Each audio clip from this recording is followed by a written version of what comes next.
Welcome back, ladies and gentlemen. Today we are reviewing Tremors 6.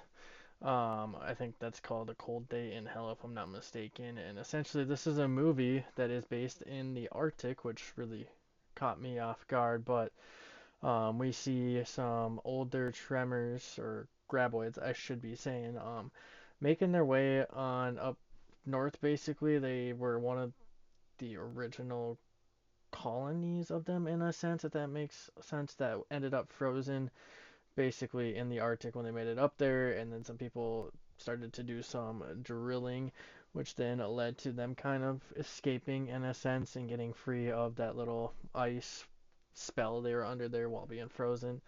A bunch of scientists were doing this as they were just doing a typical scientific thing of just making new discoveries and all that fun stuff, but they ran into those graboids, which then eventually ended up killing them on off. And then from that point on, we kind of see a few different things happen within the movie. So we'll see like three really strong graboids going around, as well as a group of ass blasters as well. It was just three of them from what I remember, that they ended up killing off pretty easily within the movie. They kind of dragged those kill scenes out a little bit, but they took them on out. And then during all this, Bert is dealing with some issues from when he was inside of a graboid in the third movie, having some medical type issues because he was like poisoned in a sense by that graboid. Um, so he ends up collapsing a lot throughout this movie, and the son kind of just takes over his type of role.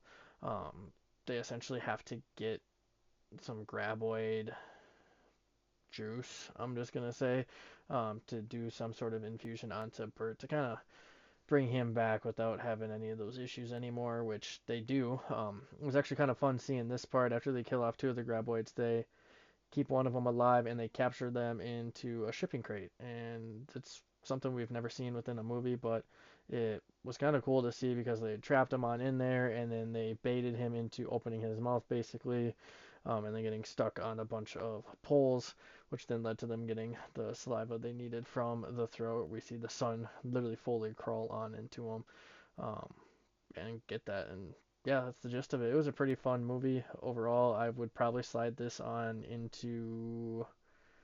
Honestly, I think I'm gonna go with the second spot. This might be my second favorite behind the first, which is something I was not expecting, but it was a fun movie to watch, and I think it was better than the other ones that we've seen in the past. But seventh one will be later on in the week. I appreciate you guys for stopping on by as always, and we'll see you next time.